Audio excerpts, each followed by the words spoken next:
Assalamualaikum warahmatullahi wabarakatuh. Perkenalkan, nama saya Itfila Niatul Jannah dari kelas A1 Manajemen dengan nomor NIM 21612011-026. Oke, teman-teman, di sini saya akan membahas sebuah kasus mengenai kemenangan konsumen melawan pengelola parkir. Jadi, peristiwa kehilangan mobil pertama yang menghebohkan dialami oleh Ani Ergultom, di mana kasus ini terjadi lebih dari 15 tahun yang lalu, tepatnya pada tanggal 1 Maret tahun 2000. Saat itu Toyota Kijang Super lansiran 1994 digondol maling di lahan parkir di pusat perbelanjaan di daerah Mangga 2, Jakarta Pusat. Ganti rugi atas mobil Ani Ergultom yang hilang di lokasi parkir akhirnya menjadi keputusan hukum tetap setelah Mahkamah Agung RI menolak peninjauan kembali yang diajukan pihak operator parkir. Ani mendapat karcis parkir dari pengelola parkir PT Sekurindo Pakatama Indonesia atau yang biasa disebut dengan SPI.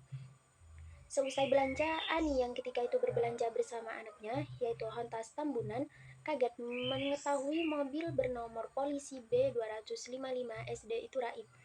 Ani dan Hontas menggugat perusahaan parkir itu ke Pengadilan Negeri Jakarta Pusat karena pengelola parkir dianggap lalai dan kurang hati-hati yang menyebabkan mobilnya hilang. Ternyata kasus ini sudah masuk ranah hukum, di mana Ani Ergultom ini menggugat pengelola parkir karena kelalaiannya menjadi seorang parkir. Tetapi pengelola parkir ini menolak gugatan tersebut sesuai dengan pasal 36 ayat 2 Perda Ibu Kota Jakarta nomor 5 tahun 1999 tentang perparkiran. Tetapi PN Jakarta Pusat memenangkan gugatan antara ibu anak dan pengelola parkir, diminta membayar ganti rugi material sebesar 60 juta dan imaterial sebesar 15 juta. Pengadilan Tinggi Jakarta mengukuhkan keputusan PN Jakarta Pusat hanya menghapuskan denda imaterial saja. Hasil peninjauan kembali, MA itu menjadikan keputusan hukum atas gugatan konsumen ini semakin kuat. Namun keputusan MA berlaku untuk Ani. Jadi kasus Ani ini menunjukkan keamanan di area parkir seharusnya menjadi tanggung jawab bagi pengelola parkir. Kepala Bagian Humas MA, Andri Kristianto Sutrisno mengungkapkan bahwa MA tidak pernah memerintahkan perusahaan jasa perparkiran untuk mengganti setiap kendaraan yang hilang di tempat parkir. Perintah penggantian itu hanya ditujukan kepada PT SPI kepada Ani Ergultom selaku penggugat. Dari kasus di atas, pengelola parkir ini diduga melanggar pasal 1366 JOD, 1367 KUH Perdata, serta pasal 4 UU nomor 8 tahun 1999 tentang perlindungan konsumen. Pasal 1366 yang berbunyi, setiap orang bertanggung jawab bukan hanya atas kerugian yang disebabkan perbuatan-perbuatan, melainkan juga atas kerugian yang disebabkan kelalaian atas kesembronoannya.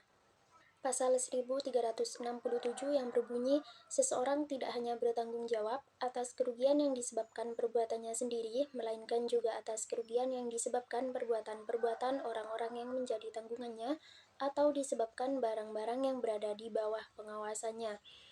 Serta pasal 4 UU nomor 8 tahun 1999 tentang perlindungan konsumen yang berbunyi, konsumen atau memiliki hak antara lain kenyamanan, keamanan, dan keselamatan dalam mengkonsumsi produk maupun jasa, serta memilihnya sesuai dengan nilai tukar dan kondisi sesuai perjanjian.